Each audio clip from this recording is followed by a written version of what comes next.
Oke, kamera lah nyala. Umi, sini tolong aku.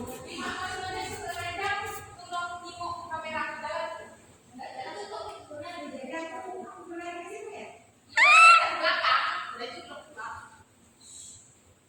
Rizky jangan di situ kau. Ayo kita tolong dulu. Itu tuh biar dia tengok Rizky. Enggak apa-apa. Bapak dia sini kok. Duduk di situ Ki, kalau kursi Ki, tidak capek. Jadi kamera. Kalau mati gini, jangan yang mati itu. Itu dulu yang pedenya. Ada satu jengkol. Bagus jadi. Temen ikut.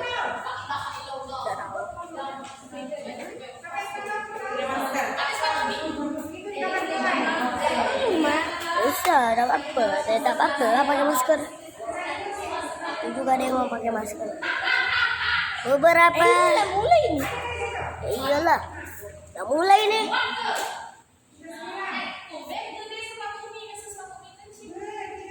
Udah mulai nih. Udah mulai nih. Udah mulai. Nggak mulai kan? Mual kan nggak mati kan? Oke, sip. Mual. Mama. Ya, copot. Berapa dibayar kami ini?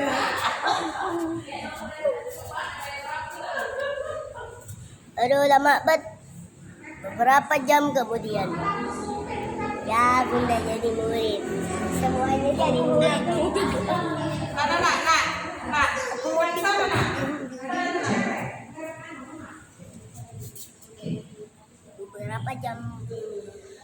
Selamat siang, ibu-ibu, bapak satu yang paling ganteng di sini. Ya, bersyukur sekali pada siang hari ini saya masih belajar untuk coba berbagi apa yang kami dapatkan di dalam kami mengikuti JP selama mempelajari satu modul, yaitu modul 1.1, 1.2, 1.3, dan ini kami presentasi membagikan ilmu sedikit ya, mungkin gak banyak pada modul 1.4. Di sini mungkin semuanya sudah kenal ya dengan saya, tapi saya kan kembali memperkenalkan diri. Di sini saya sendiri yang bernama Nelly, bertugas di TK Negeri Pembina Manggar, mengikuti CGP Angkatan 4 yang berasal dari Belitung Timur. Pada kesempatan hari ini saya akan berbagi ilmu, akan sharing, kita sama-sama belajar. Saya juga masih belajar. Di sini kita akan sama-sama mengenal yang namanya budaya positif. Ini budaya positif. Budaya positif tentu kalau kita mendengar kata positif itu pasti berhubungan dengan yang bagus-bagus, yang baik-baik, ya. Itu yang namanya positif. Di budaya positif ini kita akan lihat ada apa saja. Di sini budaya positif di mana sebuah keadaan yang baik dan menyenangkan dan membahagiakan. Itu benar, ya. Kedua, di sini didapatkan budaya positif. Di sini juga anak-anak akan merasa senang dan suka datang ke sekolah. Kemudian juga kita sebagai pendidik dan anak akan merasa betah berlama-lama dalam suatu suasana tertentu. Itu ya, didapatkan budaya positif. Kemudian juga gimana sih caranya untuk menciptakan budaya positif itu? Tentunya memang tidak gampang, karena membutuhkan proses yang cukup panjang untuk menciptakan satu sekolah itu mempunyai budaya yang positif. Di sini saya merangkum bagaimana cara menciptakan budaya positif, yaitu satu, menjadi seorang pendidik adalah melalui sebuah keteladanan. Jadi memang sulit, ya. Saya juga sendiri alami sulit untuk menjadi seorang teladan yang ditiru dan digugu, kata orang guru, itu susah. Gitu ya. Kita menyuruh anak untuk disiplin, kita sendiri harus disiplin dulu. Kita menyuruh anak untuk bisa memberikan sapa dan salam, kita sendiri yang harus pertama kali memberikan salam dan sapa terlebih dahulu. Kemudian di sini juga juga boleh ya. Ini meminta maaf kepada anak-anak. Terkadang kita menempatkan posisi kita sebagai guru, sebagai orang yang lebih dewasa, orang yang lebih gede dari anak-anak. Kadang-kadang ada orang beranggapan seperti ini. Buat apa minta maaf sama yang lebih kecil? Apalagi anak-anak. Ada sebagian orang yang beranggapan seperti itu. Tetapi di sini kita akan belajar ketika kita melakukan kesalahan, ketika kita merasa itu salah, ketika kita melakukan ke siapa saja, bukan hanya anak-anak, tapi kita mau belajar untuk minta maaf. Misalnya ketika kita ada kadang nggak sengaja bersenggol anak atau apa, kita langsung maaf ya nak, ibu nggak sengaja, gitu. Kita sudah memberikan keteladanan untuk berkata maaf di situ. Kemudian di sini juga tidak mencap anak.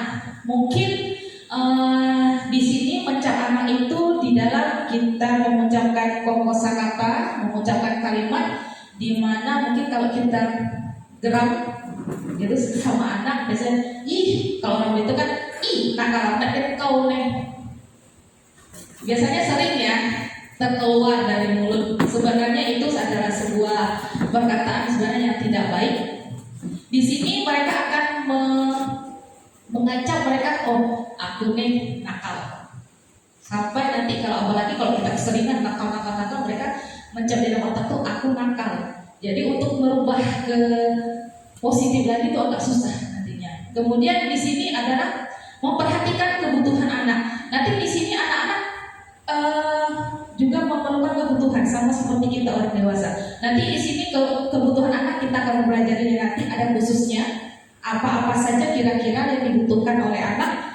Kemudian di sini yang terakhir adalah terciptanya pembelajaran yang menyenangkan dan tanpa paksaan. Jadi memang terkadang untuk menciptakan suatu pembelajaran yang menyenangkan yang tanpa dipaksa, yang namanya merdeka belajar itu kadang memang agak susah-susah juga gitu ya. Karena apa? Kadang-kadang kalau anak dibiarkan begitu saja, mereka bukan bebas tapi akhirnya lost saking bebasan. Tapi tentunya kita tidak meloskan mereka begitu saja. Kita berikan mereka kebebasan, tapi tentu ada rambu-rambunya nanti. Ya, kita selanjutnya yaitu, nah ini kita di sini bisa yang namanya kontrol. Ya, kontrol pasti tahu kan, ngontrol orang gitu ya. Kita bisa mengendalikan anak atau mengendalikan seseorang. Di sini menurut paparan Dr. William Lesser dalam contoh teorinya, yaitu untuk meluruskan berapa mikrokonsep tentang kontrol. Di sini digambarkan bahwa ilusi guru mengontrol murid. Terkadang kita bagaimana ini ilusi mengontrol seorang murid. Di sini cara kita mengontrol murid ini, ada murid yang tidak bisa duduk dengan rapi, tidak bisa duduk dengan tenang saat mengerjakan suatu kegiatan. Bagaimana cara kita bisa memberikan supaya anak itu bisa diam? Kalau kita melakukan sesuatu anak itu bisa diam, berarti kita dikatakan itu kita bisa mengontrol anak. Itu ya. Kemudian di sini bahwa ilusi bahwa suatu pengetahuan positif atau rujukan efektif juga bermanfaat. Tentu ini biasanya sering kita pakai, rujukan efektif. Anak cantik, anak baik, itu rujukan seperti itu ya. Terus di sini kadang juga ilusi kritik dan membuat orang merasa bersalah juga mengeluarkan karakter. Kadang dengan kita membuat orang merasa bersalah, kan orang berubah. Yang kurang baik berubah menjadi baik. Nanti kita akan lihat bagaimana sih kok bisa ya membuat orang merasa bersalah, gimana caranya ya. Terus di sini juga bahwa ilusi bahwa orang dewasa memiliki hak untuk memaksa. Kadang di sini biasanya guru mungkin kok di tingkat TK memang tidak memaksakan untuk satu pembelajaran untuk mencapai target. Kalau di SD, SMP, SMA itu ada KKN pembelajaran. Di sini biasanya orang dewasa ini ada seorang pendidik memiliki hak untuk memaksa.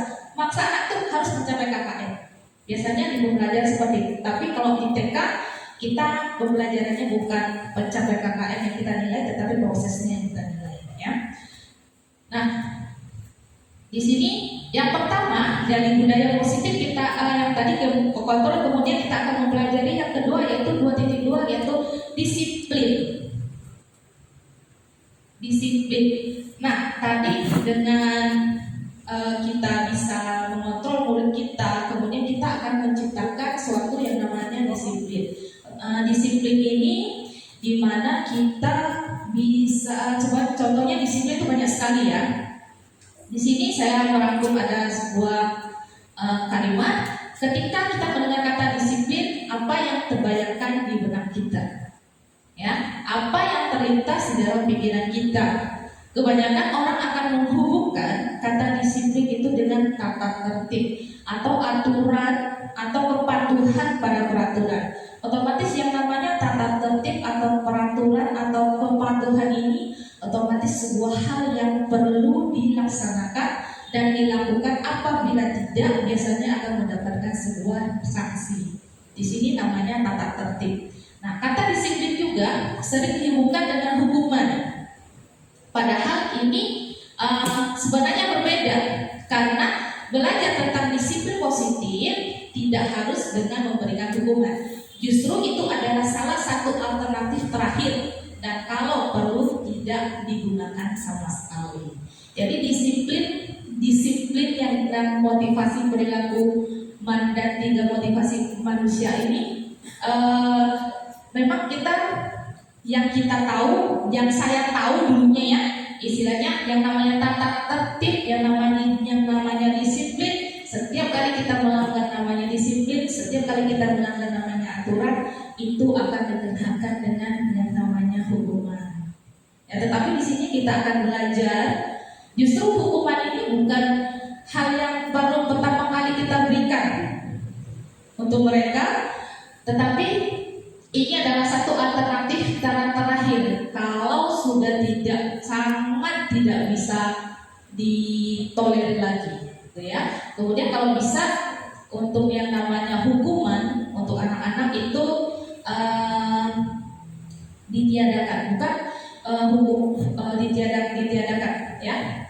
Kita akan melihat bagaimana sih caranya untuk meniadakan hukuman, atau hukuman itu kita ganti dengan apa gitu, sehingga tidak membuat satu anak itu down, membuat anak itu dia sehingga datang ke sekolah males gitu ya, karena sekolah pusat dihukum atau apa gitu ya. Kita akan lihat di sini. Di sini saya akan bacakan di sini ya.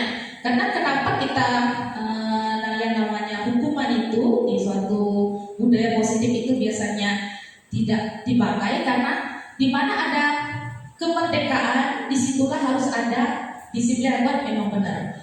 Nah, kemudian sungguh pun disiplin itu bersifat self-discipline, yaitu kita sendiri yang mewajibkan kita dengan sekeras-kerasnya, tetapi itu sama saja sebab jikalau kita tidak cakap melakukan self-discipline, mewajibkan penguasa lain mendisiplinkan diri kita. Dan peraturan demikian itu harus ada di dalam suasana yang merdeka. Ini menurut Ki Hajar Dewantara, dia itu tidak pemikiran konsep keteladanan sikap merdeka. Di dalam buku beliau di sini pada halaman 470. Di sini Ki Hajar Dewantara terkenal dengan namanya Merdeka Belajar. Makanya di sini dikatakan bahwa di mana itu adalah kemerdekaan. Ya, anak-anak itu diberikan kebebasan untuk mereka belajar dan mereka memilih gitu ya. Kemudian di bawah juga di situ Ki Hajar menyatakan bahwa untuk mencapai kemerdekaan atau konteks pendidikan kita saat ini, untuk menciptakan murid yang merdeka, syarat utamanya adalah harus ada disiplin yang kuat. Disiplin yang dimaksud adalah disiplin diri. Ini tentunya semua disiplin itu mulai dari diri kita sendiri. Kalau diri kita mulai dari dalam diri kita sudah menerapkan kedisiplinan, apalagi sejak kecil, mereka nanti sampai dewasa, nanti mudah-mudahan mereka itu yang namanya karakter itu akan dibawa sampai dewasa, gitu ya. Kemudian jika kita tidak memiliki motivasi internal, maka kita memerlukan pihak lain untuk mendisiplin mendisiplinkan kita atau memotivasi eksternal karena berasal dari luar bukan dari dalam diri kita sendiri. Kalau maka kita harus belajar sesuatu itu berasal dari dalam diri. Kalau dalam diri kita tidak ada, belum ada gitu ya, otomatis kita harus belajar dari orang lain dulu. Sehingga kita menanamkan sesuatu itu dari dalam diri tanpa dipaksa dengan kesadaran sendiri, sehingga kita melakukan sesuatu apapun itu dengan enak dan bahagia. Ya. Ini dia 3 motivasi perilaku manusia. 3 motivasi perilaku manusia ini menurut Diana Gosen ya dalam bukunya Restructuring School District Line menyatakan ada 3 alasan motivasi perilaku manusia. Yang pertama yaitu satunya untuk menghindari ketidaknyamanan atau hukuman.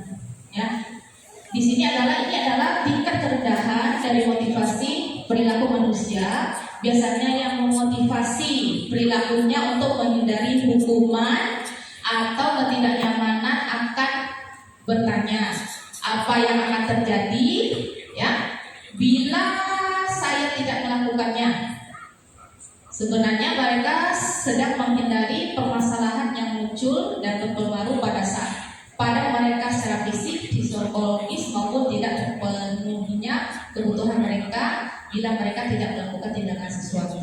Ini motivasi perilaku yang pertama untuk menghindari ketidaknyamanan atau hukuman. Ya, tunggu ya sebentar. Ki, Rizky, tolong tidak bersuara di situ, karena di situ yang sangat kedengaran benar.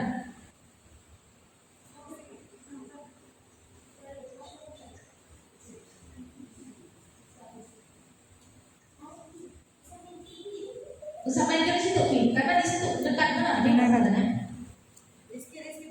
Tetapkan jalan. Jalan nih. Nanti dipotong aja. Sadang situ. Nah, nanti dipotong aja.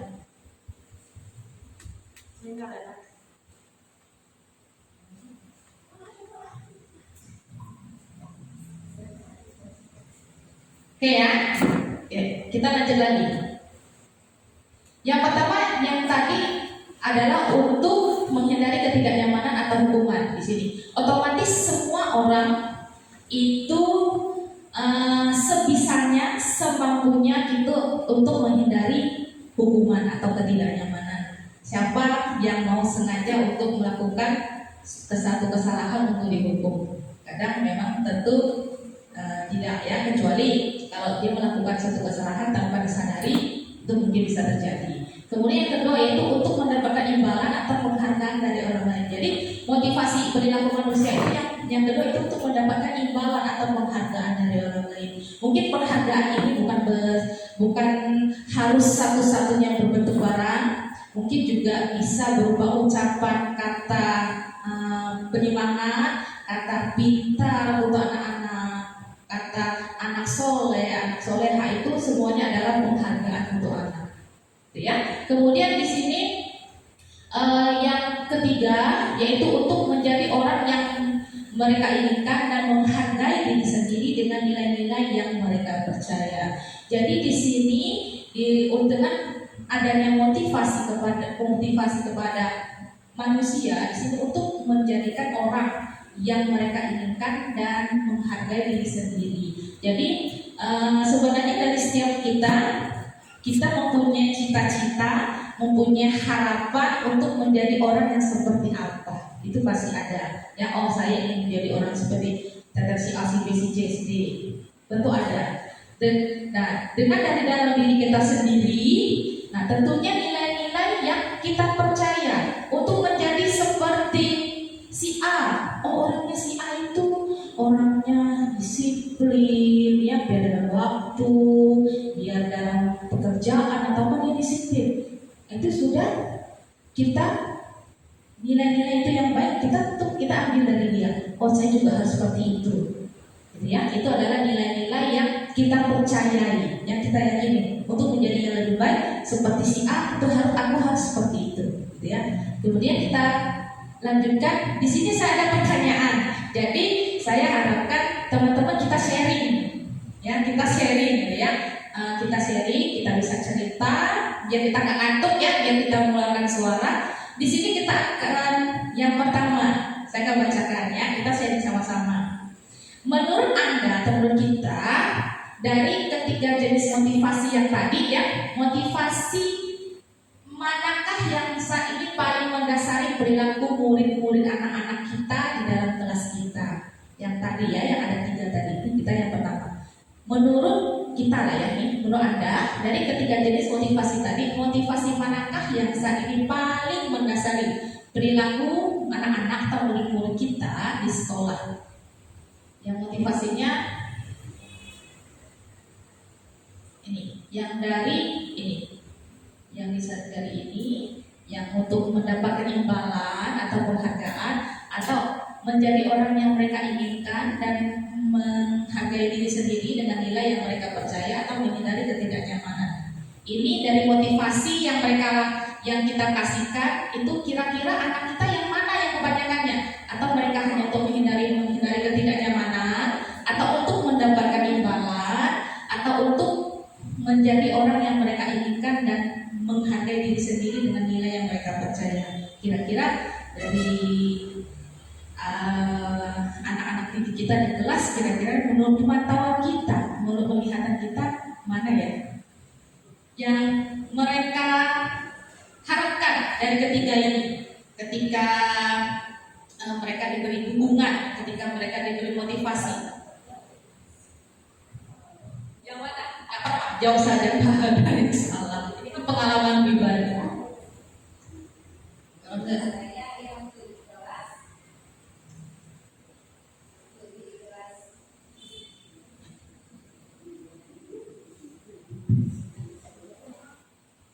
Kalau yang untuk di kelas saya sendiri, biasanya anak-anak itu disiplin untuk menghindari hukuman. Oke, untuk bahan menghindari hukuman, mungkin ada yang lain? Silakan.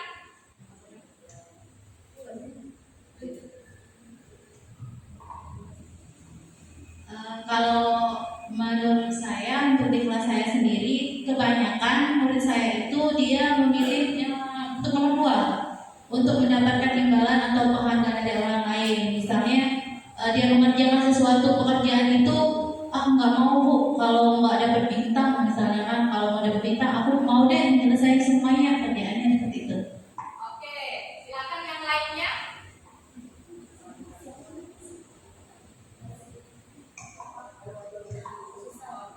Nanti kita ini pengalaman dari kelas-kelas kita masing-masing gitu ya. Kalau untuk di kelas saya, motivasi kan hukuman itu disiplin yang nomor 3, untuk menjadi orang yang mereka inginkan, karena mereka selalu mencari perhatian.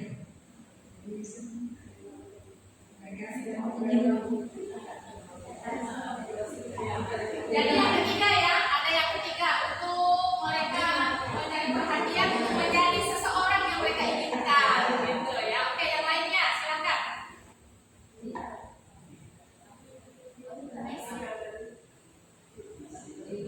Misi boleh? Kalau di kelas saya yang saya alami, kebanyakan itu yang nomor 2, untuk mendapatkan imbalan atau penghargaan dari orang lain. Biasanya anak-anak itu kalau sering dipuji kayak gitu kan, oh kamu pintar, nanti kalau tulisannya bagus ibu kasih bintang 4, dia lebih semangat biasanya gitu. Oke, ada yang lain? Masih ada yang lain? Oke. Iya, terima kasih ya buat jawabannya. Rupanya ada kebanyakan yang nomor 2 ya. Anak-anak tentunya senang dengan yang namanya imbalan atau penghargaan. Pasti senang. Jangankan anak-anak, kita aja dikasih penghargaan senangnya minta ampun ya. Apalagi anak-anak gitu ya. Oke, kita akan lihat lagi pertanyaan yang kedua. Kira-kira strategi apa yang selama ini yang kita terapkan untuk menanamkan disiplin positif pada murid-murid kita? Bagaimana hasilnya pada perilaku murid kita?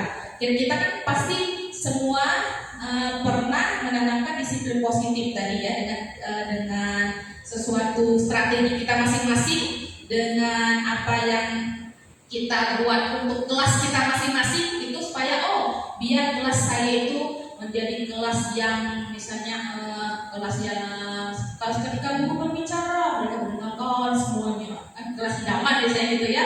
Ketika ada sudah bermain mereka merapikan mainan sendiri gitu. Nah, kira-kira mereka untuk menciptakan anak-anak didik kita seperti itu, strategi apa yang sudah pernah kita coba lakukan? Ya, kita bersharing aja, kita berbagi ya. Karena mungkin pengalaman saya sendiri berbeda dengan pengalaman Bu Anita, berbeda dengan pengalaman Bu Ririn, dengan pengalaman Bu Atun. Itu mungkin berbeda dengan pengalaman Bu Sri, mungkin berbeda. Jadi di sini kita sharing, ya, kita sharing. Kira-kira, silakan. Strategi apa untuk tentunya kita seorang pendidik kita mengidamkan suatu tugas itu yang bagaimana gitu. Tentu kita mempunyai idaman, punya impian.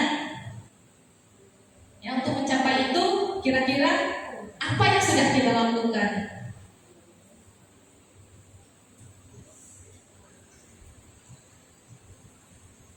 Kalau di kelas saya, strategi yang biasanya diterapkan di kelas, kita buat kesepakatan dulu.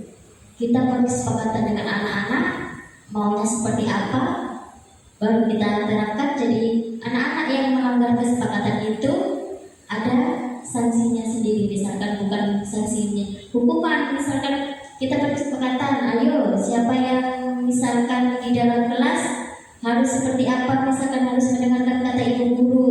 Misalkan kalau tidak mendengarkan kata ibu guru, apa, ayo mungkin disuruh menyanyi ke depan atau menghitung, merapikan mainan seperti itu. Kalau di kelas saya. Terima kasih. Terima kasih. Ada yang lain? Apakah masih ada yang lain?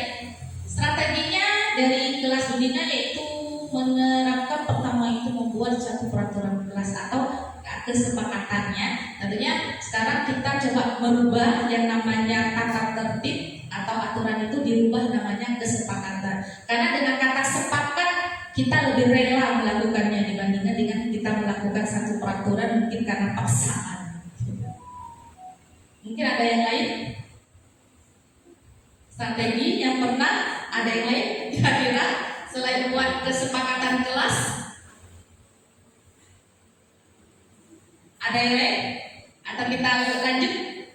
Kita lanjut dulu ya. Oke, kita lanjut dulu. Yang ketiga yaitu strategi apa yang selama ini kita terapkan untuk ini udah ya hasilnya. Nah, tadi strategi yang sudah diterapkan kira-kira ada nggak pengalamannya yang melanggar apa? Kemudian kira-kira ada perubahan dari dalam diri mereka.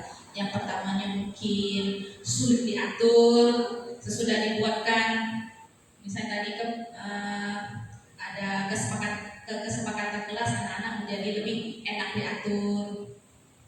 Apakah ada perubahan di situ? Tentunya ada, ya, tentunya ada. Karena dengan namanya peraturan, ya, kata peraturan itu mungkin suatu kata yang sifatnya agak memaksa. Tetapi dengan kita mengganti di sini kami belajar untuk mengganti kata tata tertib, kata peraturan itu diganti dengan keyakinan.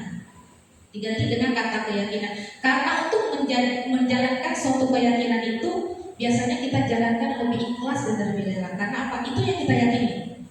Itu yang kita yakini pasti yang kita jalankan.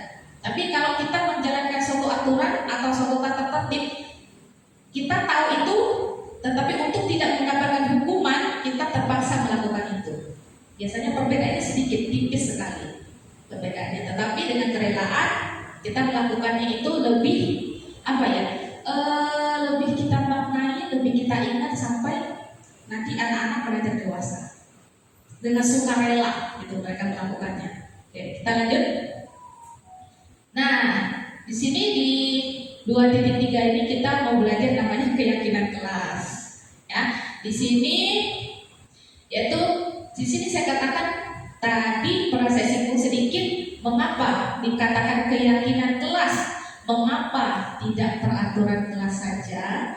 Di sini adalah pertanyaan berikut ini adalah mengapa kita tidak memilih peraturan tentang penggunaan helm pada saat menggunakan kendaraan roda 2 atau motor.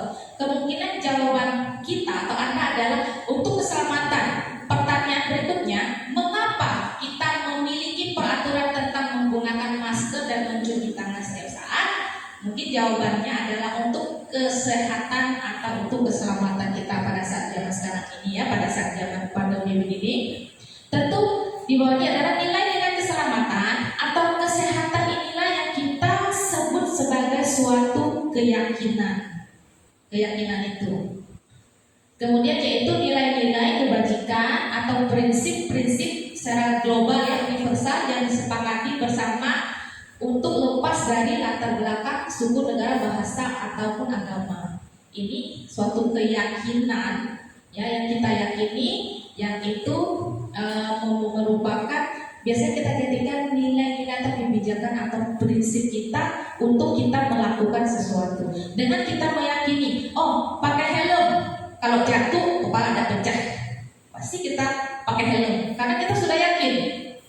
Terus, oh untuk kita kemana-mana kita memakai masker karena kita yakin nanti kalau suatu saat kalau kita pakai masker, kalau kita bisa terpapar virus, ya karena kita yakin. Terus kalau kita saat cepat makan atau sesudah berpegang dengan barang-barang apapun, kita harus mencuci tangan dan menggunakan sabun untuk keselamatan, untuk kesehatan kita. Karena apa? Untuk zaman sekarang ini kita sudah yakin harus seperti itu. Ya akhirnya ini yang begini bukan suatu peraturan yang begitu membuat kita terkekang lagi, tetapi kita sudah yakin kalau harus pakai masker, kalau enggak kena virus. Kalau kendaraan karena sudah kebiasaan pakai helm ya. Kalau misalnya atau kita terjatuh atau apa, kepala kita tidak terbentuk, itu sudah menandakan suatu keyakinan yang berasal dari dalam diri kita ya. Jadi bukan suatu peraturan yang dipaksakan untuk harus kita lakukan. Kalau tidak lakukan memang kita mendapatkan satu hukuman. Memang seperti kalau tidak pakai helm, kalau kena ditilang polisi, tak peraturan itu kan tata tertib juga ya. Kalau peraturannya itu tata tertib juga memang kena hukum kena sanksi, kena bayar denda atau apa, itu merupakan tata tertib. Tapi ketika kita meyakini bahwa kita tidak memakai helm bukan karena takut ditangkap polisi, tapi kita memakai helm karena untuk keselamatan kita, itu merupakan keyakinan kita. Kita lebih ikhlas kan? Kita lebih ikhlas kan melakukannya ketika kita keluar bermotor pakai helm karena apa? Berhelm kan nyaman, aman. Kalau terjatuh kepala tidak terbentur. Dibandingkan dengan tidak berhelm, kini ditilang polisi daripada aku beri polisi dulu segala macam bla bla bla bla bla bla gitu ya. Kan terkesan kita tidak ikhlas gitu kan. Tapi kalau kita sesuatu yang kita yakini karena untuk keselamatan kita, untuk kesehatan kita lebih ikhlas melakukannya. Itulah beda. Namanya peraturan dengan keyakinan. Gitu ya. Oke, kita lanjut. Di sini ada contoh keyakinan kelas. Ini contoh saja. Ini hanya contoh. Di sini adalah setiap anggota kelas perlu belajar. Di sini ada setiap anggota kelas perlu senang. Setiap anggota kelas perlu melakukan tugas. Setiap anggota kelas perlu saling menghargai. Setiap anggota kelas perlu merasa aman. Ini contoh saja keyakinan kelas. Mungkin ini kata-kata yang terlalu tinggi untuk anak TK, mungkin mereka sulit untuk mengerti. Kita bisa membuat keyakinan kelas dengan mereka menggunakan kata-kata yang sederhana saja. Misalnya kita memberikan opsi kepada mereka, kira-kira kalian di kelas itu maunya seperti apa, kelas yang seperti apa. Mereka akan nanti bercerita, oh bu, aku maunya kelas itu kawan-kawan tak ada yang nakal bu, misalnya tak ada yang jahatin aku. Ya, itu bisa dipakai. Kalau kata-kata tidak nakal itu menggunakan kata negatif. Tetapi kita membuat suatu peraturan kelas, usahakan kita memakai kata positif. Tentunya selama ini kan seperti kita juga memberikan pembelajaran kepada anak, memberikan kata-kata positif kan, dengan berusaha menggunakan kata-kata positif. Jadi tidak nakal itu mungkin tidak menakal sama teman-teman, kita ganti menyayangi teman atau sayang teman, jadi satu. Gitu ya. Terus yang kedua, Bu, dia rajin jalan-jalan, aku udah ajarkan dia. Oh, jadi nggak suka sama temannya yang suka jalan-jalan, suka keliling-keliling di dalam kelas. Oke, jadi kalau tidak suka ya teman-teman ada jalan-jalan keliling kelas, ya berarti kita harus apa? Nggak jalan-jalan, Bu. Oh iya, nggak jalan-jalan itu apa? Duduk yang rapi. Berarti kedua, duduk rapi, kita catat. Yang ketiga apa? Ini tergantung mereka. Mereka maunya kelas mereka seperti apa? Ya, jadi dengan kelas yang mereka impikan, ya kita buat satu namanya keyakinan kelas bersama mereka. Mungkin dengan ini mereka lebih ikhlas menjalankannya dan mereka lebih ingat. Mereka lebih ingat. Di sini untuk keyakinan kelas mungkin bisa kita buat satu semester atau per minggu, tidak masalah. Per hari juga tidak masalah. Namanya keyakinan kelas. Ketika kita mau bermain di luar, misalnya kita mau bermain di luar, kita buat dulu dengan mereka kesepakatannya apa, keyakinannya apa, nanti janjinya apa, ya. Seperti mungkin saya akan memutarkan video, ya. Ada beberapa contoh. Di sini ada contoh ketika saya mengajak anak-anak didik saya untuk bermain di luar. Di situ kami membuat kesepakatan untuk bermain di luar sebagaimana. Kemudian ketika kami belajar di dalam kelas, kami membuat itu peraturannya itu tanpa untuk sekarang namanya keyakinan kelas, ya. Keyakinan kelasnya itu per minggu. Jadi mereka nggak bosan dan terus mereka ingat, ya. Sini saya keluar dari ini sebentar.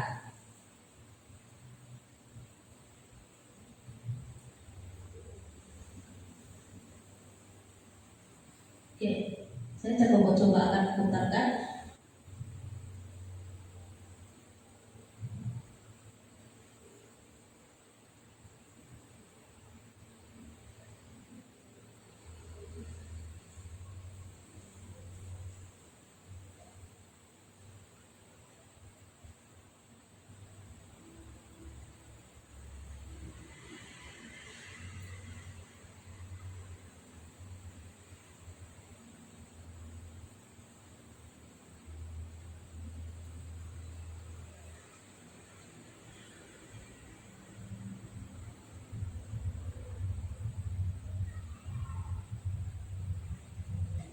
Oke, di sini adalah saya membuat kesepakatan kelas bersama dengan anak-anak pada saat mereka hendak bermain keluar.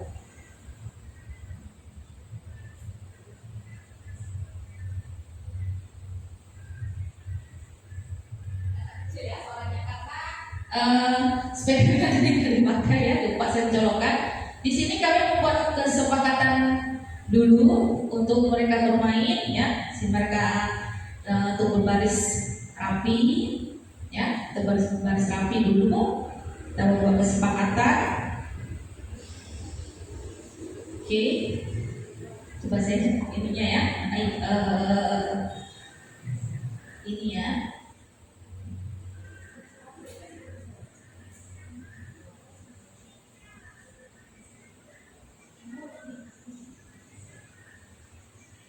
Sebentar, ya.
Ini salah satu contoh ketika kelas kami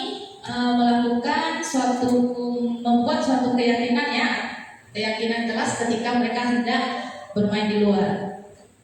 Ada contoh lain lagi ketika mereka di kelas.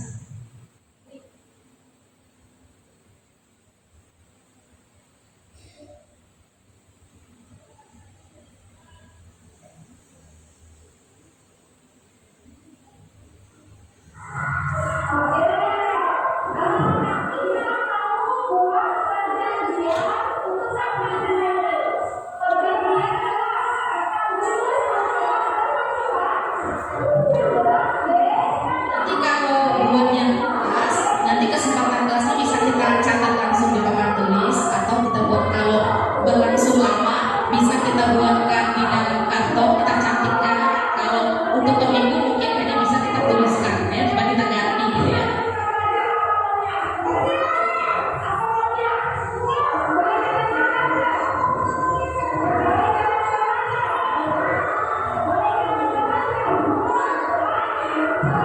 Kita cepat ya. Kita tulis yang mereka ucapkan, yang mereka mau, keyakinan kelas seperti apa, kita tulis.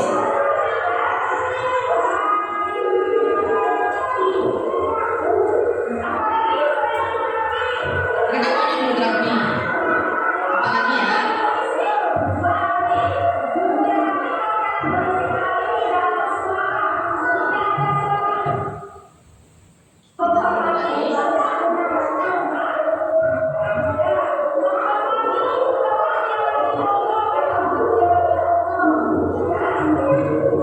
Dapat lagi kesepakatan yang kedua.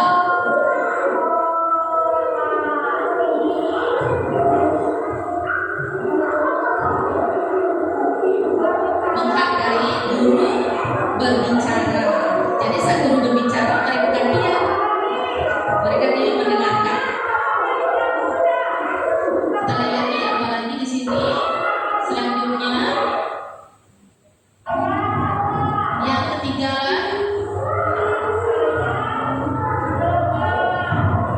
yaitu sayang kepada teman. Sayang teman ya. Jadi mereka sayang kepada teman. Jadi ketika mereka ingat, mereka harus sayang kepada teman. Ketika mereka mungkin ada namanya anak iseng itu masih banyak ya, iseng itu masih banyak. Tetapi ketika mereka ingat, oh tadi janjinya, keyakinannya sayang nih sama teman, mungkin mereka agak ngerem, kata orang Belitungnya, nggak seberapa gitu menjadi teman. Ini salah satu contoh.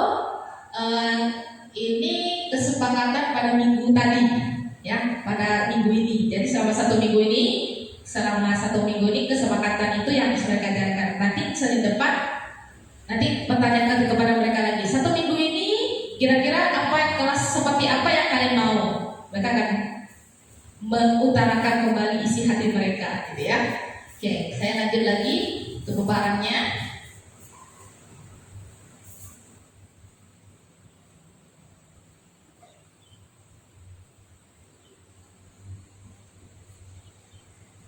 Oke, keyakinan kelas. Sekarang kita lanjut kembali.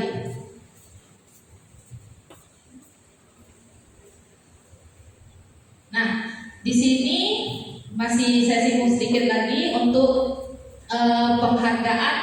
Di sini ada mengemukakan bahwa di sini ada penghargaan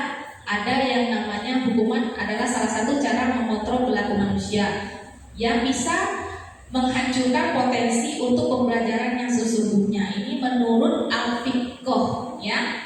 Nah, selanjutnya juga menurut Koh, penghargaan maupun hukuman juga mengemuka beberapa alasan mengapa penghargaan justru sama seperti menghukum seseorang. Kadang-kadang kita memberikan penghargaan kepada untuk anak didik kita, kadang kita tanpa terpikir rupanya penghargaan itu kadang-kadang bisa menjadi sebaliknya, yaitu hukuman buat mereka. Kok bisa sih gitu ya?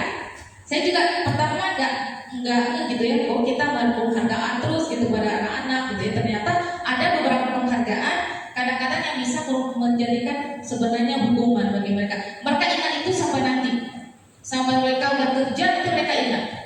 Kira-kira seperti apa yang terjadi, gitu ya. Di sini itu pengaruh di sini dari hukuman, yaitu dari jangka pendek dan jangka panjang. Ini yaitu penghargaan berlaku untuk mendapatkan seseorang melakukan sesuatu dalam jangka yang waktu pendek. Kemudian jika kita menggunakan penghargaan lagi dan lagi, maka orang tersebut akan bergantung pada penghargaan yang diberikan serta kehilangan motivasi dalam dirinya. Selanjutnya, jika kita mendapatkan penghargaan untuk melakukan sesuatu yang baik, maka selain kita senantiasa berharap mendapatkan penghargaan tersebut lagi, kita pun menjadi tidak menyadari tindakan baik yang kita lakukan. Jadi kadang-kadang pengaruh penghargaan yang selalu kita berikan kepada anak, rupanya kadang juga ada negatifnya. Kenapa?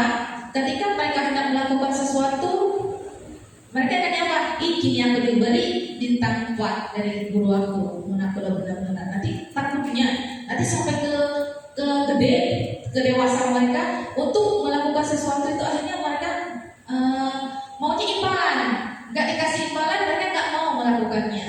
Jadi memang sulit kita menanamkan untuk sesuatu keyakinan itu, makanya harus kenapa dirubah menjadi keyakinan. Karena dengan dari di dalam diri otomatis sampai gede kita melakukan sesuatu itu tidak dengan kita mengharapkan sesuatu, bukan?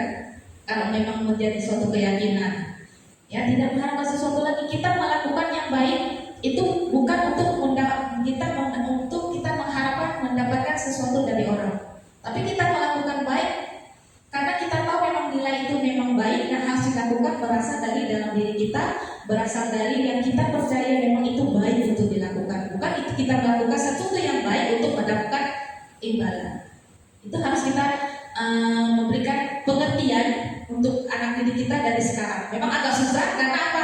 Anak-anak biasanya melakukan sesuatu yang baik biasanya diingin dulu, gitu ya. Kemudian yang kedua yaitu penghargaan yang tidak efektif. Bagaimana yang bentuk penghargaan yang tidak efektif? Di sini suatu penghargaan adalah suatu benda atau peristiwa yang diinginkan dibuat dengan persyaratan hanya jika Anda melakukan hal ini Anda akan mendapatkan penghargaan yang diinginkan. Kurang lebih hampir sama seperti yang tadi ya. Kemudian jika saya mengharapkan sesuatu penghargaan dan tidak mendapatkannya, maka saya akan kecewa dan berkecil hati serta kemungkinan lain kali saya tidak akan berusaha sekeras sebelumnya. Di sini juga jika kita memberikan seseorang suatu penghargaan untuk melakukan sesuatu, maka kita harus terus-menerus memberikan penghargaan itu. Jika kita ingin menjadi orang tersebut meneruskan perilaku yang kita inginkan. Kemudian selanjutnya itu orang yang berusaha kayak orang yang berusaha berhenti merokok atau orang yang berusaha diet menguruskan badan bila diberikan penghargaan tidak akan berhasil. Karena kita ini supaya melakukan ini mau dapat biasanya ya ibu-ibu biasanya ya, mau kau dapat turun 5 kilo aku beli mau baju. Turun 5 kilo dapat baju. Ketika tak dibeli maka sepuasnya kembali lagi gitu ya. Maka di sini dikatakan ada satu penghargaan yang tidak efektif, gitu ya. Kemudian kita lanjut lagi, penghargaan yang merusak hubungan. Kenapa penghargaan bisa dikatakan juga bisa merusak hubungan?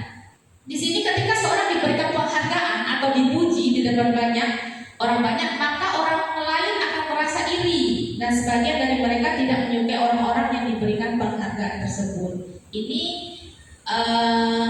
bisa terjadi dari mulai anak sampai orang dewasa bisa terjadi, ya. Kemudian jika seorang guru sering memberikan penghargaan kepada murid-muridnya, besar kemungkinan murid-muridnya termotivasi hanya untuk menyenangkan gurunya saja. Mereka tidak akan bersikap jujur kepada guru tersebut. Kemudian penghargaan menciptakan persaingan di dalam kelas, dan persaingan menciptakan kecemasan.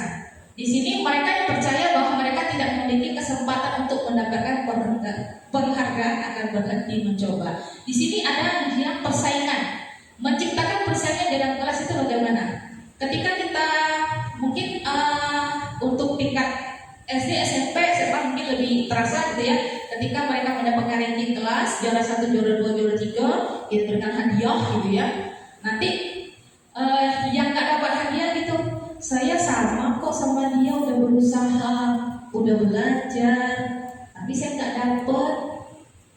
Dia dapat ranking, dia dikasih kado, aku nggak dikasih kado. Padahal kami sering belajar kelompok, kami belajarnya sama. Akhirnya iri. Ya, di sini bisa. Karena iri akhirnya teman baik satu belajar kelompok, karena satunya iri. Ujung-ujungnya apa? Mereka bertengkar, mereka renggang.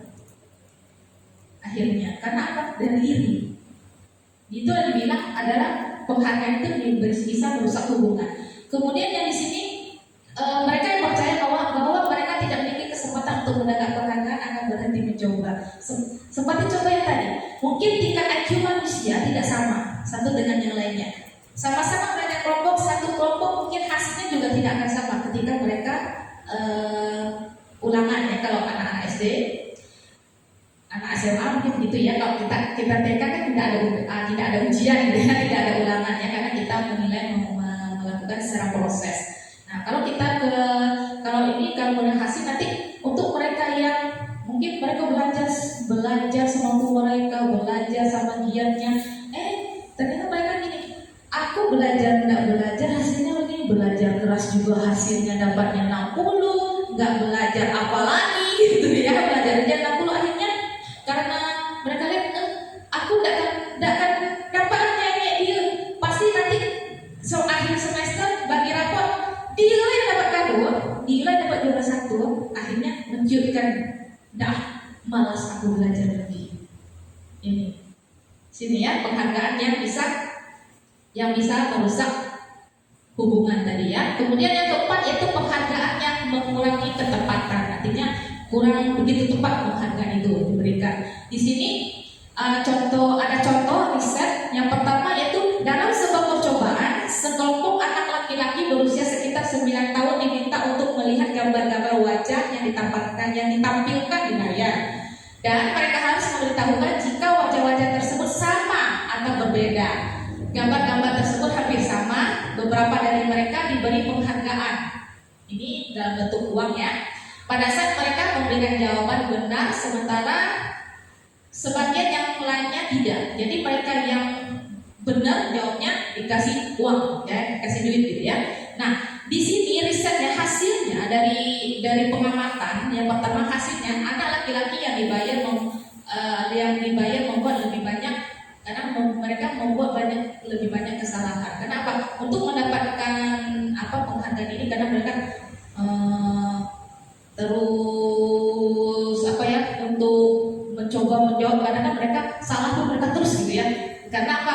Untuk mereka mendapatkan suatu penghargaan ini, mereka terus coba jawab pun salah gitu ya, terus gitu jawab. Nah, kemudian yang riset yang kedua itu anak-anak diminta mengingat kata-kata tertentu. Kemudian mereka diminta mengambil kartu yang berisi kata yang diingat tersebut dalam setiap kali muncul. Beberapa anak diberikan permen, mereka memberikan jawaban yang benar, dan sebagian yang lain hanya diberitahu saja bila jawaban mereka benar.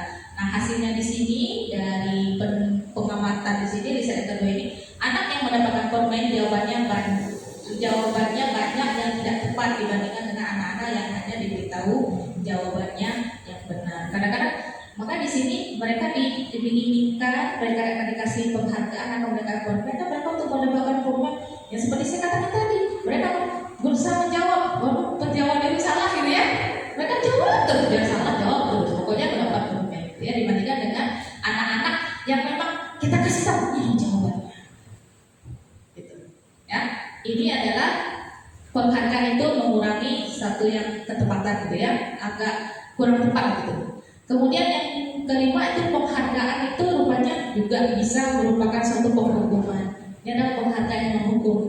Di sini penghargaan menghukum mereka yang tidak mendapatkan penghargaan, misalnya dalam sistem ranking ya. Ini kembali lagi hampir sama seperti tadi. Mereka yang mendapatkan ranking kedua akan merasa dihukum. Mungkin merasa akan merasa dihukum apa ya? Kadang mereka merasa tidak puas, atau mereka merasa sudah kayak tadi ya, belajarnya sudah berusaha tapi nggak bisa sampai ranking 1 gitu ya. Jadi merupakan hukuman buat mereka. Mereka bisa kan akhirnya mencap juga, aku tidak sepintar dia, aku pun bilo kata orang itu, aku pun bodoh, nggak sepintar dia. Dia akhirnya mengecap diri dia sendiri. Kenapa? Sekuat tenaga apapun dia berusaha, dia tidak mampu untuk mengejar temannya. Akhirnya penghargaan yang kita berikan untuk temannya tadi itu bisa menghukum, merupakan mendatangkan suatu hukuman untuk teman yang lainnya. Kadang-kadang mungkin ini tidak kita pikirkan, tetapi karena kita pengalaman sampai ke saat ini, ada tak yang pengalamannya gitu? Aku dulu sekolah sudah belajar mati-matian sama saja, tidak pernah mengejar si C. Pernah pengalaman atau gimana? Ibu-ibu mungkin ada yang pernah pengalaman gitu ya. Dulu masih sekolah, belajarnya setengah mati, berusaha maunya dapat ranking 1 atau maunya ranking 2, biar belajar gimana pun tapi tetap rankingnya 5.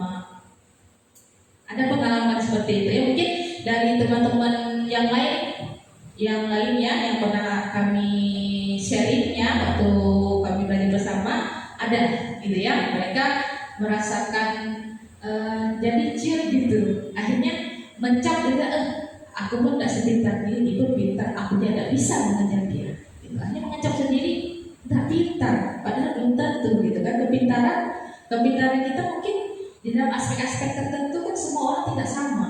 Kepintaran kita, kemampuan kita berbeda semuanya ya.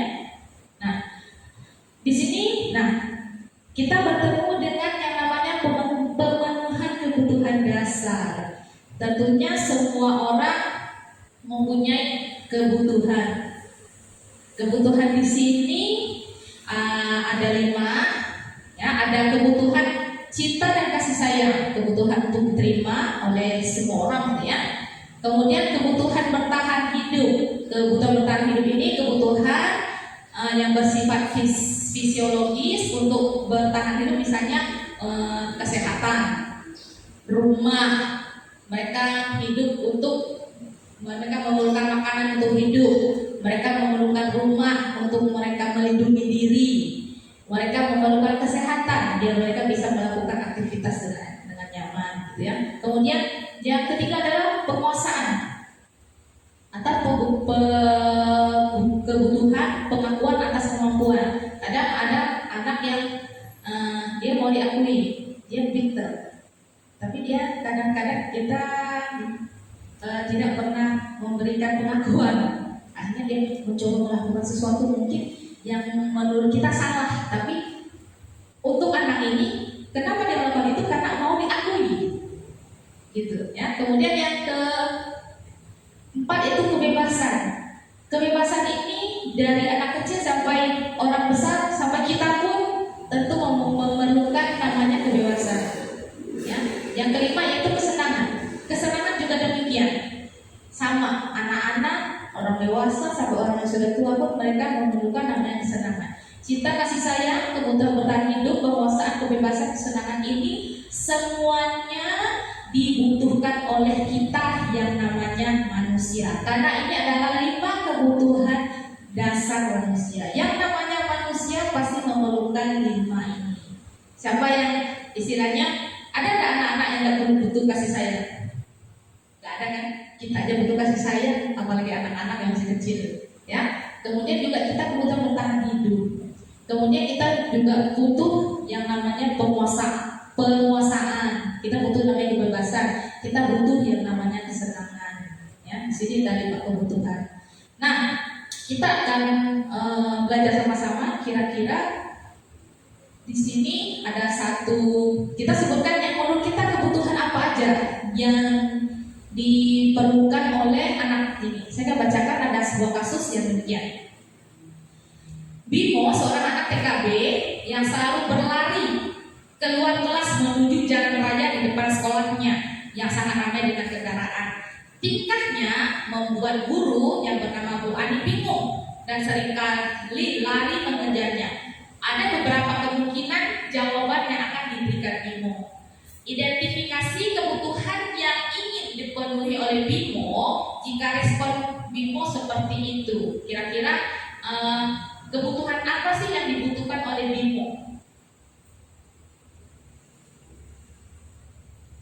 Kalau kasusnya seperti ini, ada anak yang sedikit di tempat ini ada lari keluar. Kadang-kadang kalau kita nggak kejar dia lihat ke belakang, dia tunggu kita kejar dia lari lagi, kita nggak kejar dia berhenti.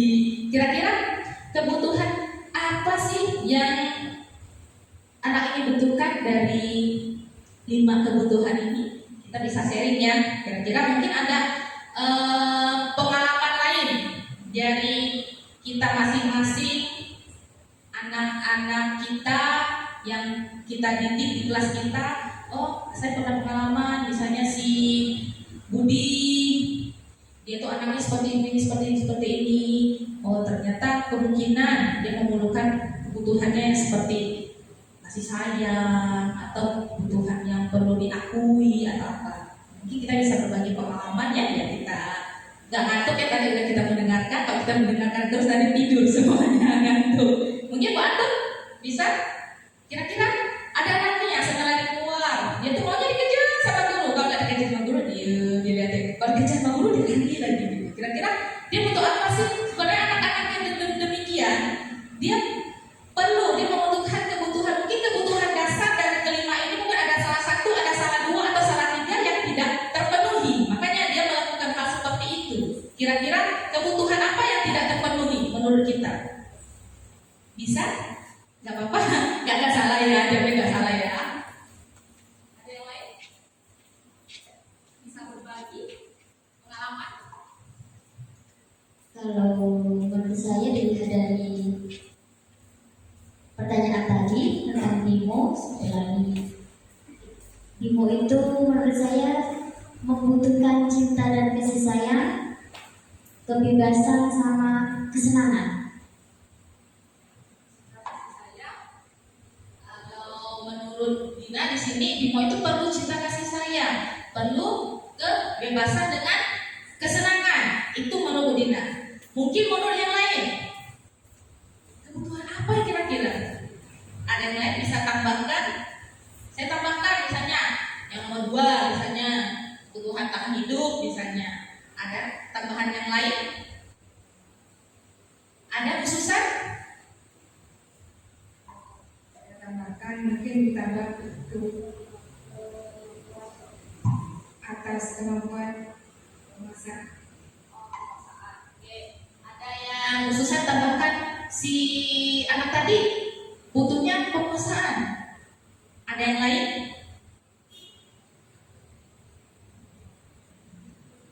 Apakah ada yang lain?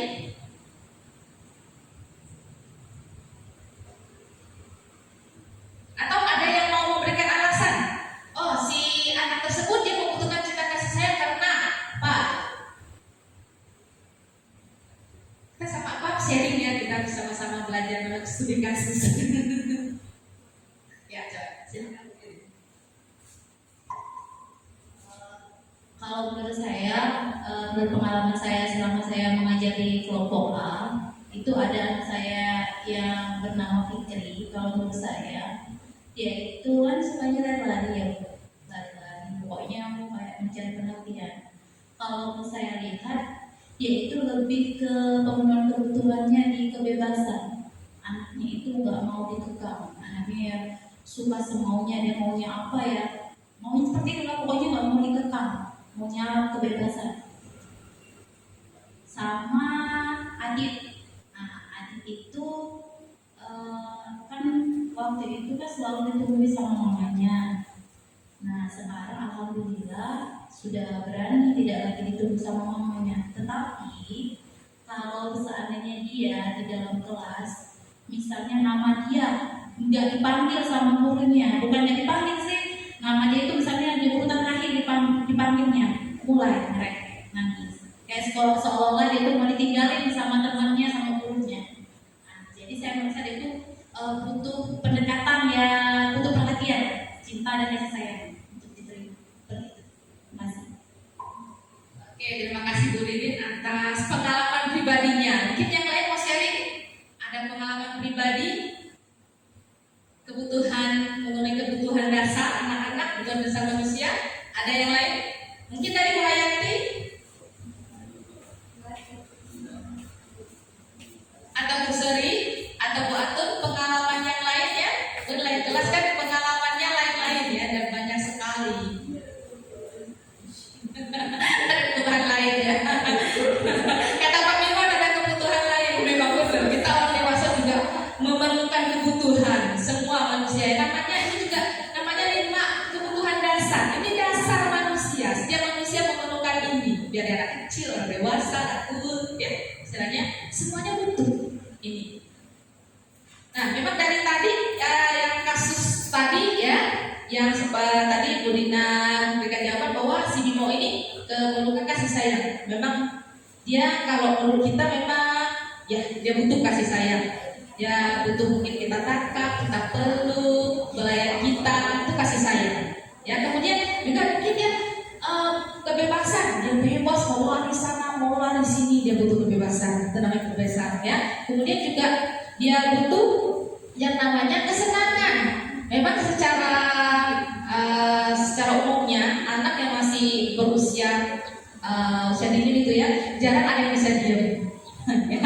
Itu namanya sudah namanya kesenangan. Mereka cenderung senang yang namanya bergerak. Karena memang udah kodratnya anak usia dari 4 sampai memang 6 tahun kadang daya untuk mereka bisa duduk rapi menangkap suatu kegiatan, menangkap suatu pembelajaran yaitu sekitar hanya sampai paling lama 15 menit yang bisa mereka duduk rapi. Sesudah itu udah ngacir sana ngacir sini kata ya, itu daya tangkap mereka ya. Oke, mungkin ada yang ngantuk. Sekarang kita berdiri yuk, kita mau ice breaking sebentar. Kita berdiri, kita renggangkan otot-otot kita mau ice breaking. Kita mau senam apa? Makarena. Mau senam makarena katanya ya. Ibu-ibu minta joget untuk merenggangkan otot-otot yang duduk, otot-otot kaku, boleh ya? Oke, kita mau ice breaking dulu, kita mau gerak dulu ya.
Oke, silakan boleh duduk kembali. Agak maju kali ya, agak maju biar kameranya kena. Kayaknya kameranya nggak sampai ke belakang. Kita agak maju ya.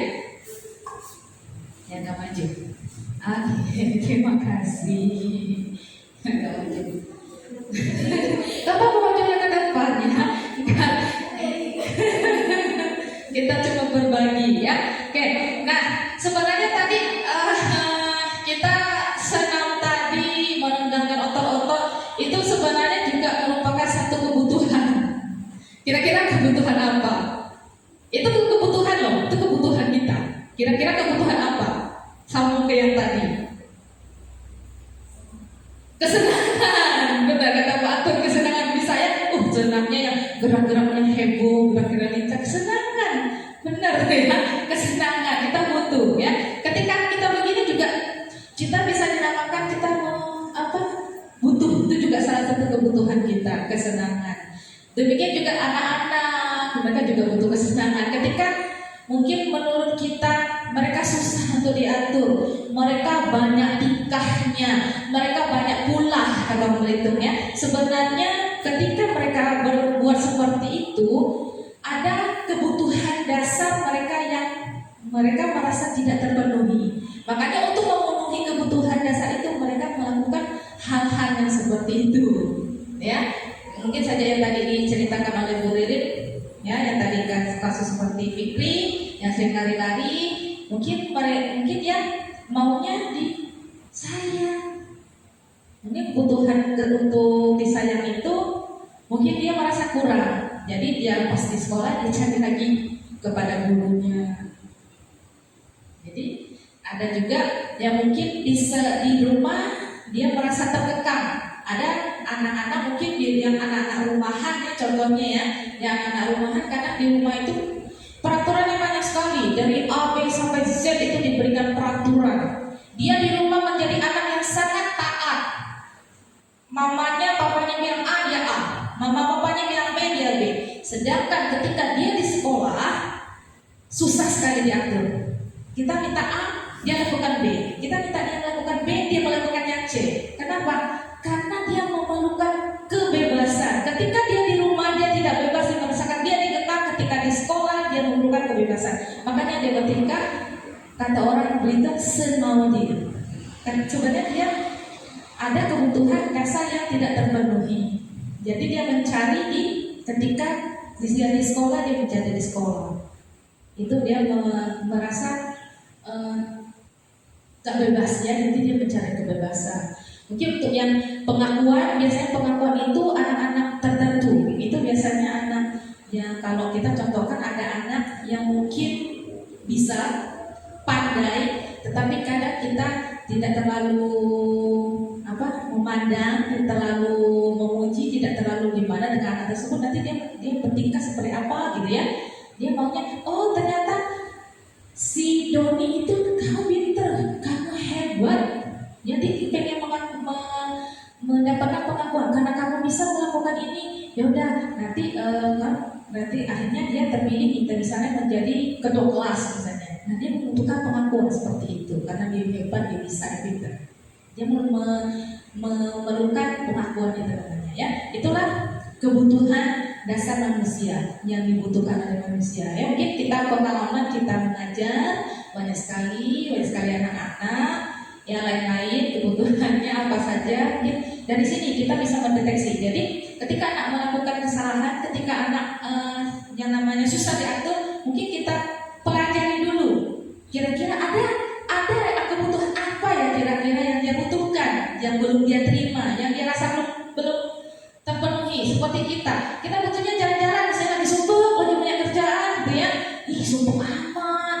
Ya misalnya kita butuhnya apa ketika kita sumpuk itu? Kita butuhnya apa? Jalan-jalan apa? Kebebasan kan? Kebebasan, bebas dari tugas. Ketika kita diberikan waktu yang tanpa tugas, waktu yang hanya bersantai, kita memerlukan kebebasan ketika seperti itu. Kita memerlukan kesenangan. Kita pergi jalan-jalan kemana saja kita mau, kita bersenang-senang. Pada saat seperti itu, kita membutuhkan kebutuhan dasar seperti ini. Ketika kita merasa sendiri, ketika kita ditinggalkan teman, mungkin kita merasa kita memerlukan kasih sayang. ada seorang yang bisa kita ajak untuk berbicara, ada seseorang yang bisa menasihati kita, membela kita, sayang kepada kita. Itu kebutuhan yang kita inginkan. Ya, kita lihat lagi di sini kita ke posisi kontrol. Jadi saya mengulangi yaitu 5 posisi kontrol. Yang pertama yaitu penghukuman. Seseorang penghukuman bisa menggunakan hukuman fisik maupun verbal. Orang-orang yang menjalankan posisi penghukum senantiasa mengatakan bahwa sekolah memerlukan sistem atau alat yang lebih menekan murid-muridnya lebih dalam lagi. Guru-guru yang menerapkan posisi penghukum akan berkata, patuhi aturan saya, atau awas, kamu selalu saja salah. Ini kata-katanya yang biasanya yang diucapkan. Kalau ini posisi kita, penghukum ini posisi kita sebagai guru. Kalau kita menjadi sebagai guru atau sebagai seorang pendidik yang posisinya sebagai penghukum, ya posisinya sebagai penghukum, biasanya kata-kata ini yang sering kita ucapkan. Patuhi aturan saya, awas kalau tidak. Ataupun kadang kamu itu selalu aja salah, ngerjakan tidak benar, ngerjakan itu tidak benar, salah semua. Ini posisi kita sebagai seorang penghukum. Jadi kata-kata ini yang selalu kita ucapkan. Ada juga selalu pasti kita pernah mungkin ya ada anak-anak yang kerjaannya tiap hari lelet, bener setiap kali itu ketemu yang dia pasti dia yang terakhir. Baik, kadang-kadang kita tuh selalu kadang-kadang kita terus seperti ini, selalu yang terakhir selesainya, gak pernah yang pertama. Nah itu kita menempatkan posisi kita sebagai seorang penghukum. Itu posisinya di sini, ya.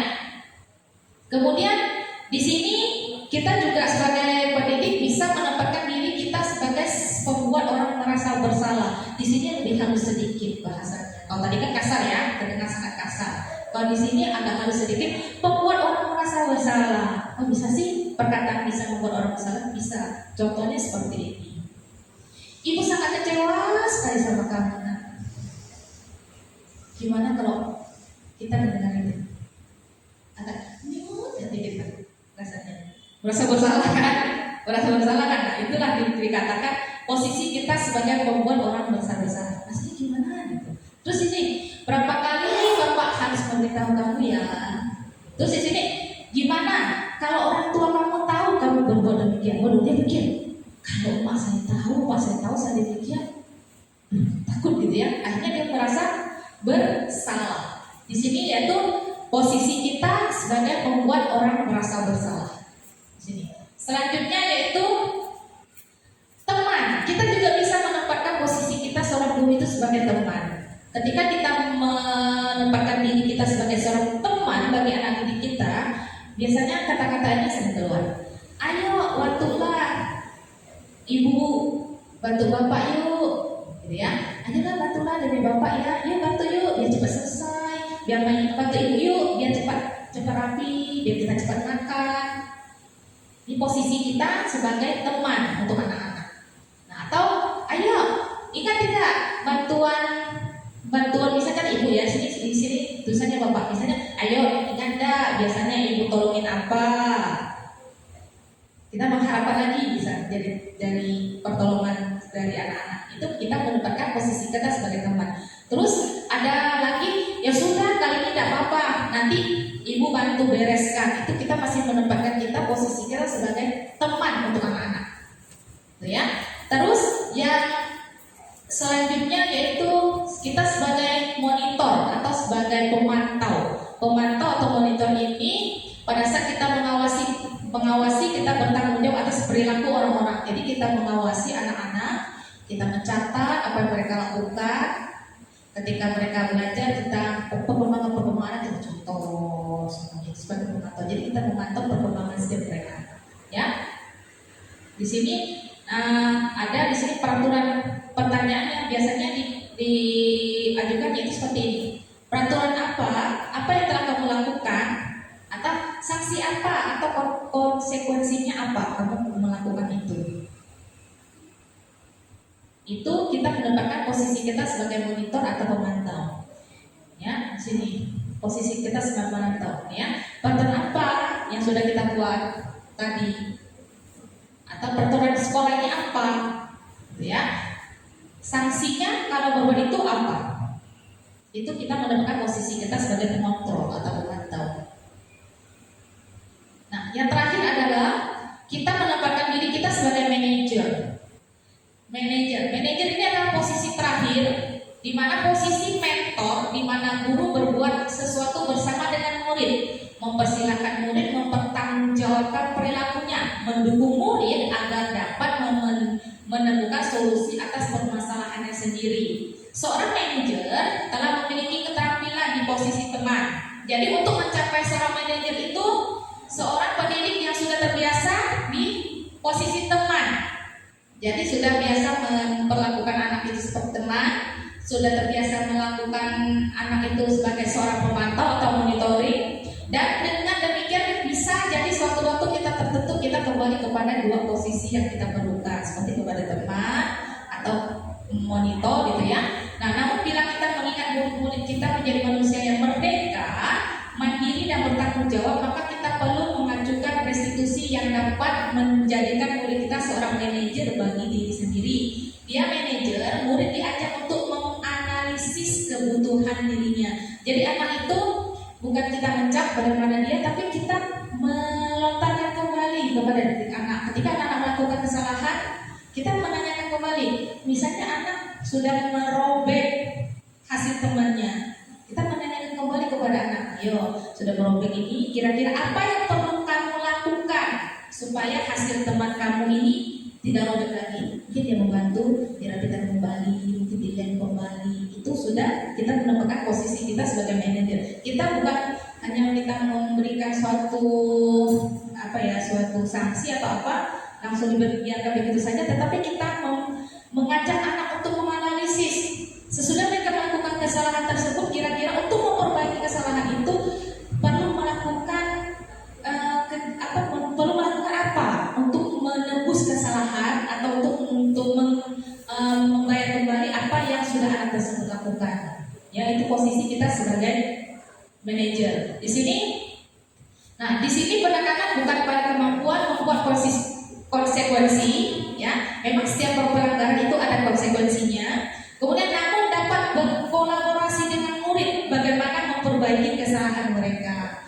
Jadi kita membuat satu konsekuensi dengan cara berkolaborasi dengan anak yang sudah melakukan kesalahan tadi. Kita melontarkan kembali kepada dia, kita tanyakan kembali kepada dia, kira-kira apa yang kamu bisa lakukan kembali untuk teman yang misalnya udah kejadian sama dia, apa yang harus dilakukan, ya. Jadi dia untuk memperbaiki kesalahan. Biasanya di sini apa yang kamu yakini, yang kita yakini biasanya kan kembali kepada keyakinan kelas yang sudah kita buat. Misalnya contohnya ada yang keyakinan kelas apa? Saya kepada teman. Taunya ada teman yang nyatokin kawannya. Itu kan ada konsekuensinya kan yang kita berikan. Sesudah dia berbuat demikian, kira-kira kita mengajak dia ngobrol. Kamu sudah mukul kawan-kawan. Tadi peraturan di kelas atau keyakinan di dalam kelas itu apa? Saya sama teman kan?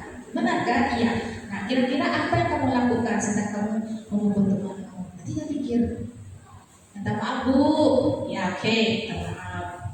Dan minta maaf apa lagi kira-kira? Mungkin ada yang sampai digosok-gosok ada ya demikian. Saya pernah bertemu dengan yang demikian. Nah, jadi kita memberikan konsekuensi, jadi sehingga anak itu melakukan konsekuensi itu bukan karena paksaan, karena dia takut sama kita marahin, karena dia tidak melakukan karena disuruh melakukan kesalahan, karena dia takut kita marah, tapi dia melakukan konsekuensi yang diberikan itu sesuai dengan yang dia anggap itu harus dilakukan kembali ketika dia melakukan kesalahan. Jadi dia melakukan itu dengan rela. Itu intinya, ya. Jadi sebenarnya dari kelima posisi ini kita yang terakhir yaitu kita bisa menempatkan pada posisi manajer. Jadi semua kita sebagai seorang pendidik, ya, ujung-ujungnya kita harus pada posisi manajer. Jadi ketika kita memberikan konsekuensi kepada anak, bukan langsung berdiri di depan kelas, atau biasanya kalau orang kelas agak besar gitu ya, berdiri kamu di tengah lapangan di tiang bendera, atau lari kamu keluar kelas keliling halaman 5 kali. Itu penghukum yang bersifat fisik. hukum. Tapi diharapkan untuk sekarang ini kita menjadi seorang pendidik yang berada di posisi manajer. Ketika anak melakukan kesalahan, kita berkomunikasi dengan mereka, bicara baik-baik lah, kata kalau orang sini ya, bicarakan baik-baik. Ketika mereka melakukan kesalahan, kira-kira untuk memperbaiki kesalahan itu dia perlu melakukan apa? Biarkan anak-anak itu sendiri berkomentar dulu seperti apa yang dia mau. Nanti baru kita arahkan. Itu sebenarnya yang diharapkan, ya, yang diharapkan dari yang kita dari 5 ini ya, yang 5 posisi ini sebagai manajer yang kita yang untuk diharapkan. Karena mungkin sebagai teman mungkin udah biasa, apalagi sering mengkol orang bersalah ya, dia kan, ibu letih, ibu capek, tidak kasihan sama ibu, capek ibu. Biasa sering ya, ada sering. Nah, untuk posisi sebagai manajer ini yang agak gampang susah dilakukan, perlu kesabaran yang lebih banget untuk dilakukan. Ya, kita lanjut lagi. Nah, penghukum di sini menggunakan suara tinggi seperti saya contohkan tadi. Kalau kau berdiri kenapa kamu? Atau lari ketika menembakkan? Itu sebuah penghukum. Dengan suara tinggi, bahasa tubuh melotot dan jari menunjuk menghati. Itu ciri-cirinya. Seperti di sini, terlambat lagi, terlambat lagi, selalu datang terlambat. Kapan kamu bisa tepat waktu? Sama motornya melopot gitu ya. Apalagi yang matanya belum apa gede matanya gitu. Ya, di sini. Kemudian pembuat orang bersalah di sini ciri-cirinya karena ada suaranya melemes, halus, sedih. Kayak tadi ya, ibu letih dari tadi ibu ngomong terus letih halus, ibu udah kasih dikatakan ibu. Nah itu ya. Terus di sini ada sebagai teman. Nah ini suara ramah, akrab, bercanda. Ya, tolong ibu, kita bersihin kelas, yuk. Ini ya bisa ya. Kemudian untuk pemantau di sini suaranya datar, bahasa tubuhnya formal. Jadi kita bersikap memang benar-benar kayak seorang guru sama murid.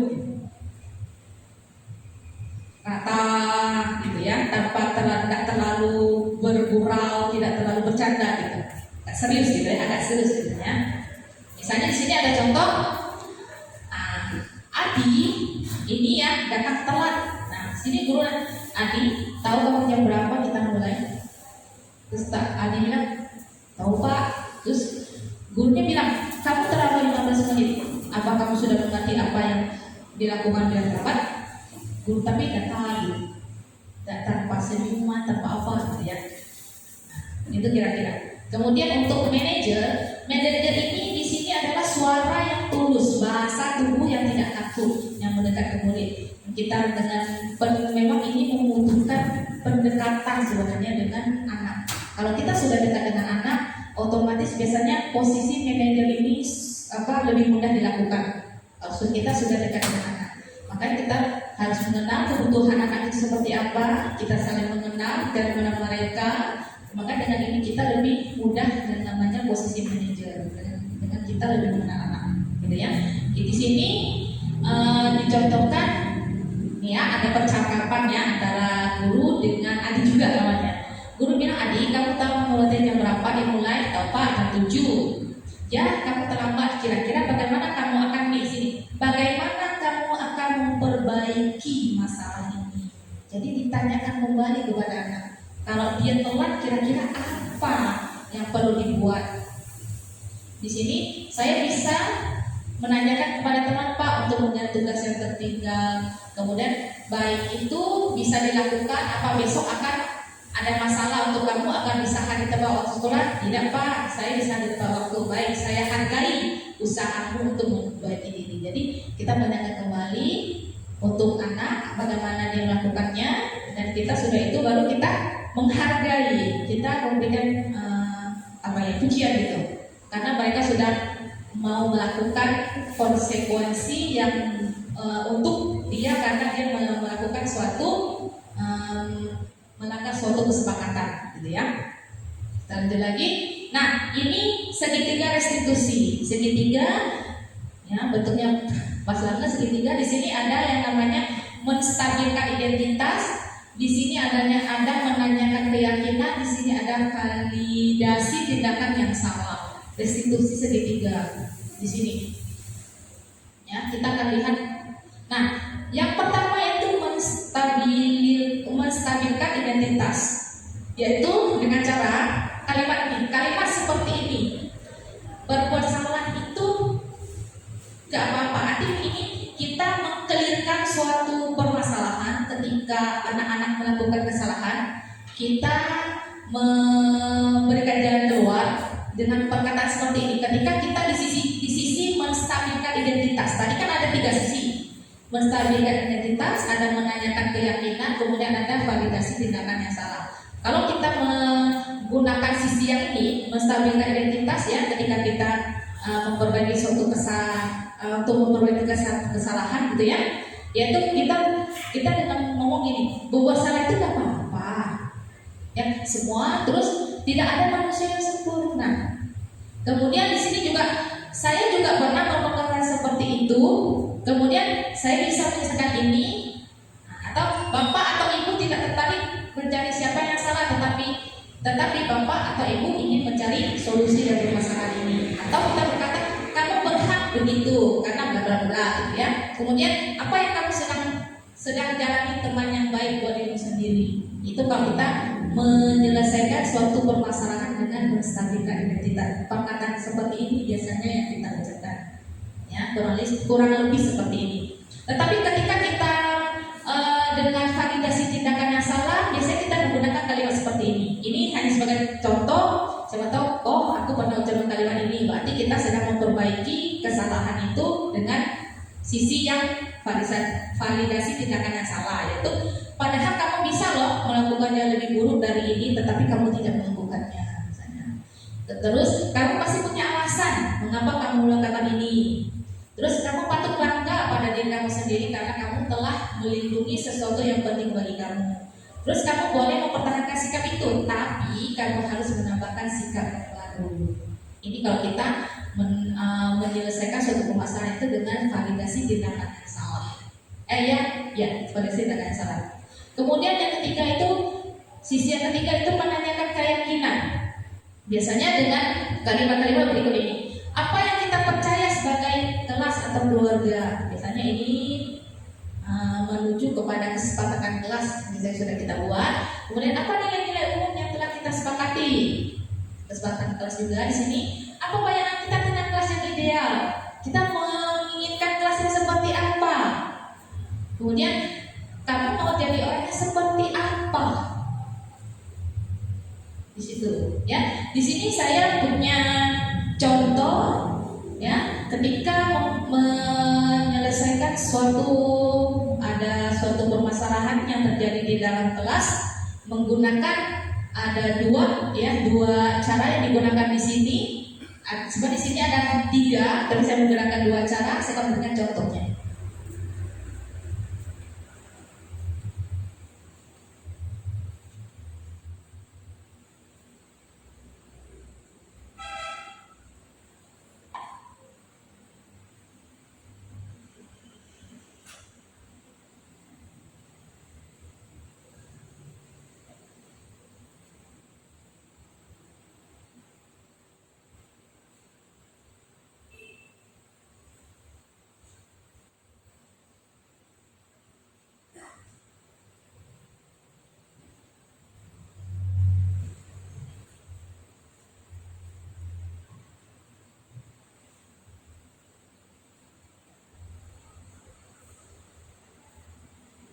Ini adalah kasus pertama.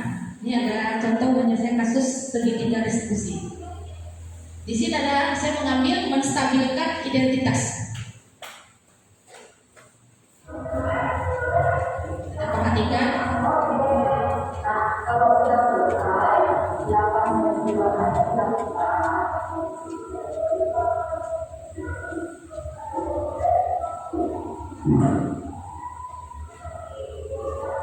Apa yang mereka lakukan? Mereka membuang kertas itu sembarangan.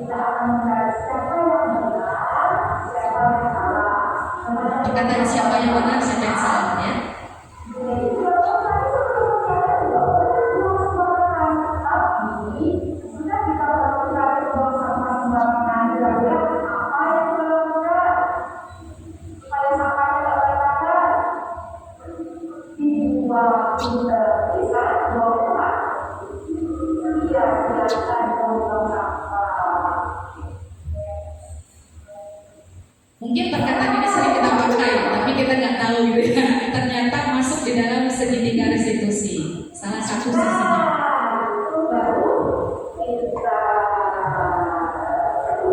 Kita lihat lagi contoh kasus yang kedua ya.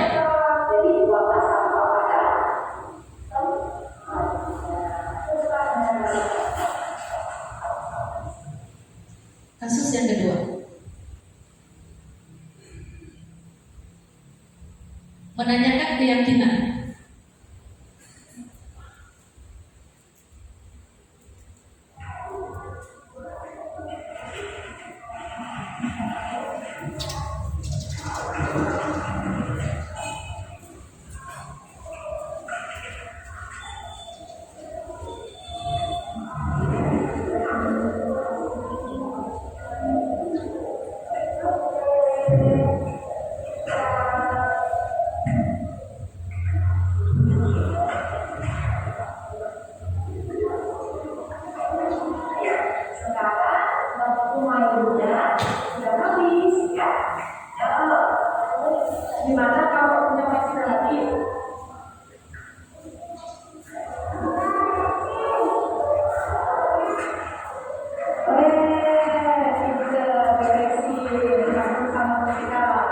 Ternyata ada yang kabur mau beresin.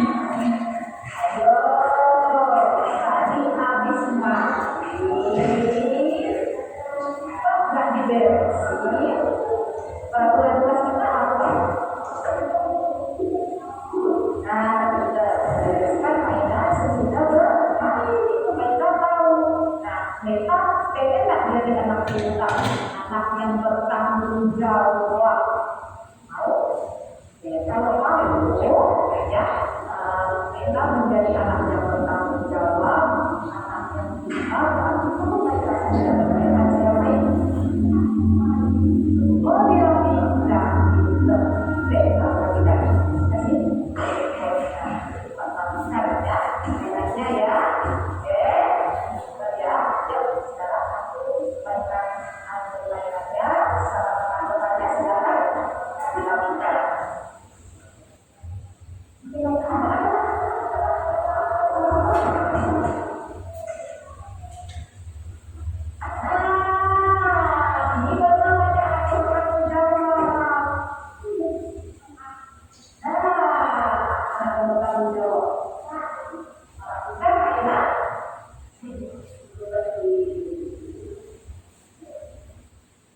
Oke, itu ya contohnya dari kita melakukan segitiga restitusi. Mungkin perkataan-perkataan itu sering kita gunakan, tapi kita nggak tahu. Oh, itu ternyata ada yang namanya segitiga restitusi, ya. Itu salah dua ya. Tadi ada dua, ya.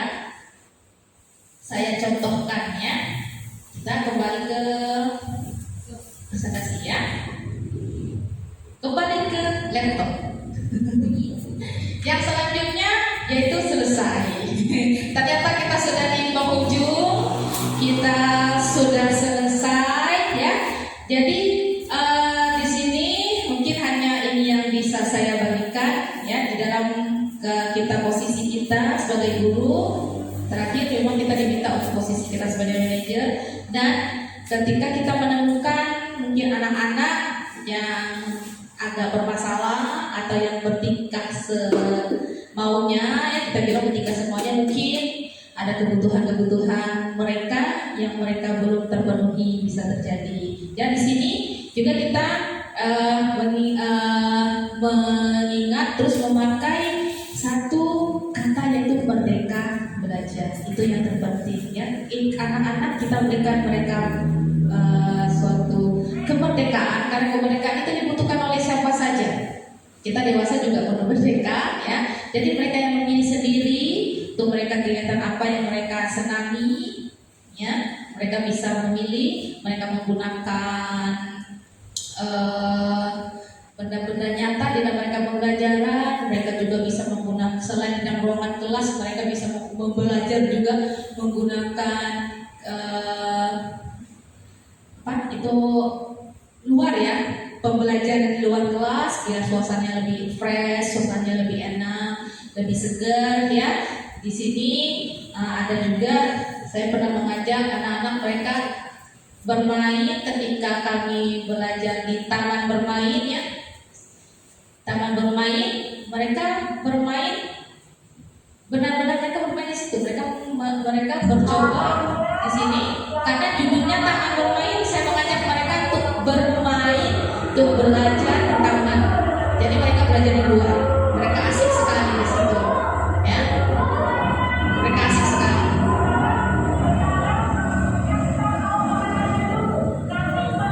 Biar fresh gitu ya. Kadang-kadang juga kalau kita selalu di dalam juga kita suntuk gitu ya. Ajak mereka bermain di luar.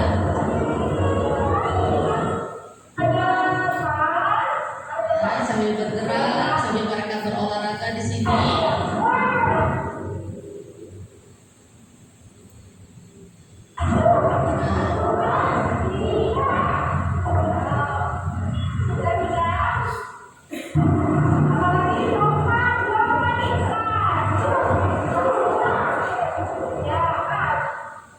Di sini ya, mereka asik sekali, mereka senang, mereka bermain di luar. Walaupun nggak jauh diajak main kemana, cukup di luar, misalnya mereka senang. Nah, mereka bisa bermain, mereka belajar langsung, mereka bisa di sini pelajaran banyak sekali yang mereka dapatkan ya, bisa mengenal warna, sambil berhitung, fisik motoriknya ada, kognitifnya ada, bahasanya ada, semuanya ada di sini.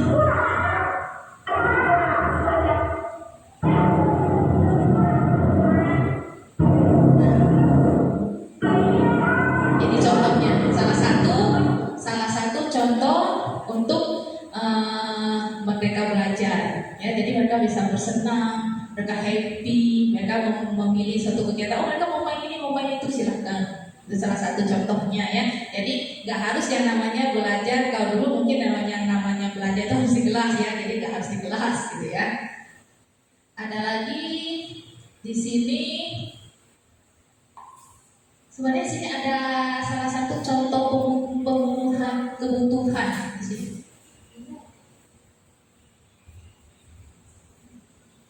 Oke ya.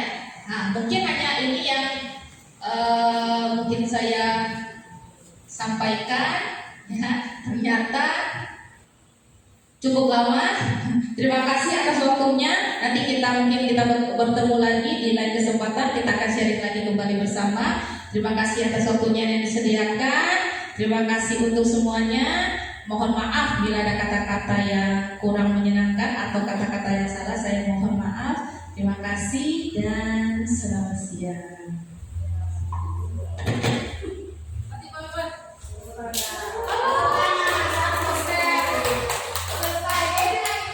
Mati.